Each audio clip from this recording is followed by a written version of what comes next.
suite. Première question, qui était une question ici de Dave sur les prix de l'immobilier. Et on avait évoqué ça donc dans le live précédent. Vous avez l'extrait de live, donc la petite vidéo qui est juste ici, qui s'affiche ici. Vous pouvez la retrouver sur la chaîne. Et on n'a pas parlé au final du coût vraiment de l'immobilier en Chine. Et j'avais envie de revenir du coup là-dessus.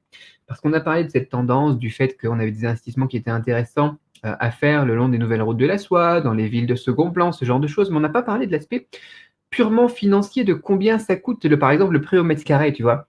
Et donc, on a ce commentaire de Dave qui parlait donc du prix au final de l'immobilier au mètre carré à Shanghai, qui est à peu près donc dans les 60 000 yuan, enfin minimum au final, parce que c'est pas vraiment la moyenne ça, pour acheter donc un logement là-bas, ce qui est relativement cher, hein, ça fait du 10 000 euros du mètre carré, un petit peu comme à Paris par exemple, ce qui est logique après, hein, Shanghai c'est la capitale économique, Pékin c'est la capitale politique, Shenzhen Canton ça sera la capitale industrielle, dans ces quatre villes-là, les prix de l'immobilier forcément vont être beaucoup plus élevés que dans le reste de la Chine.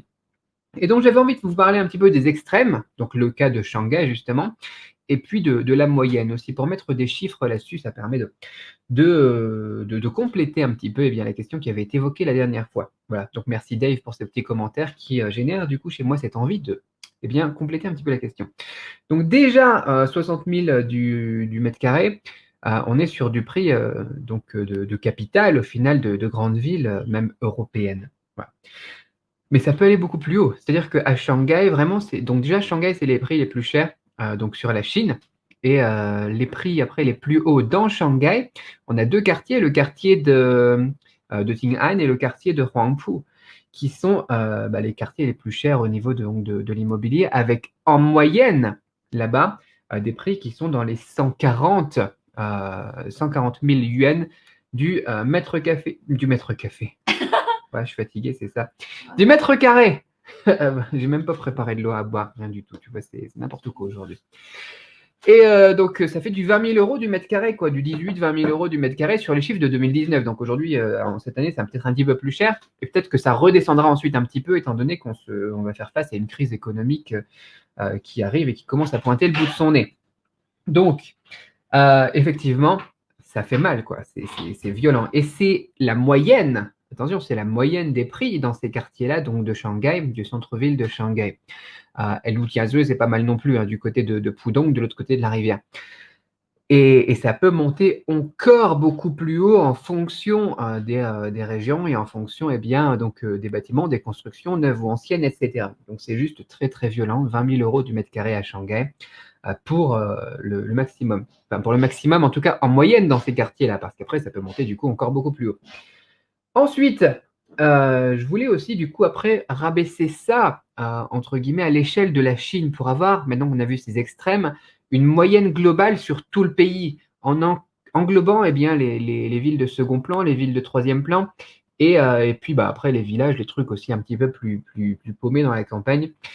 Et là, enfin la campagne, l'autre coup j'étais à une ville dans la campagne, la capitale du jambon, dans le Yunnan, c'était quand même 1,5 million d'habitants, quoi, la ville de Xuanwei. Donc c'est des petites villes à l'échelle de la Chine, quoi, mais bon voilà, la campagne, entre guillemets.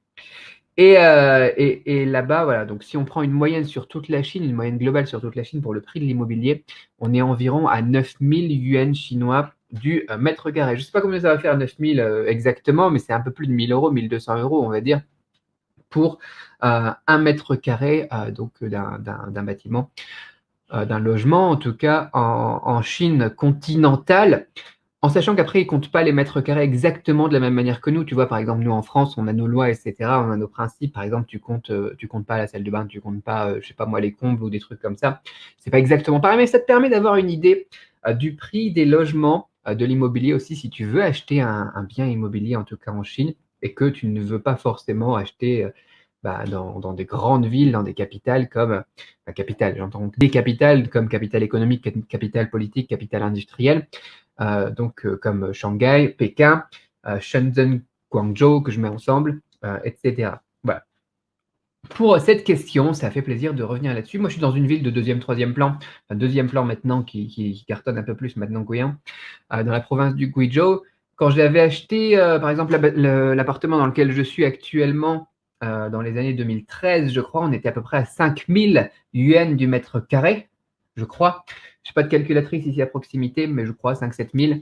et maintenant ça a déjà, doublé. Donc c'est vraiment impressionnant aussi, ouais, la vitesse à laquelle ça peut aller aussi en tant qu'investissement, j'entends, et pour se protéger du le patrimoine. Il faut savoir que l'inflation aussi va très vite, en Chine, elle est pas aussi maîtrisée qu'en Europe. On est à peu près en moyenne sur les dernières décennies, en tout cas, à 4 ou 5 d'inflation par an, ce qui est très violent. Donc la valeur de la monnaie diminue. Donc même si ton bien immobilier, il double de valeur, en quelques années, bon, tu gagnes quand même, mais c'est pas aussi intéressant. Enfin, faut remettre chaque chose dans son contexte, quoi. Ça serait pas aussi, ouais, intéressant que si ton bien, par exemple, doublait de valeur en France, quoi. Mais voilà, ça te permet d'avoir en tout cas une idée, une réponse plus précise sur cette question des prix de l'immobilier, en tout cas, plus que juste les investissements immobiliers, donc dans les grandes lignes. Là, on a des chiffres un petit peu plus précis, c'est plus intéressant. Voilà. Voilà pour cette question.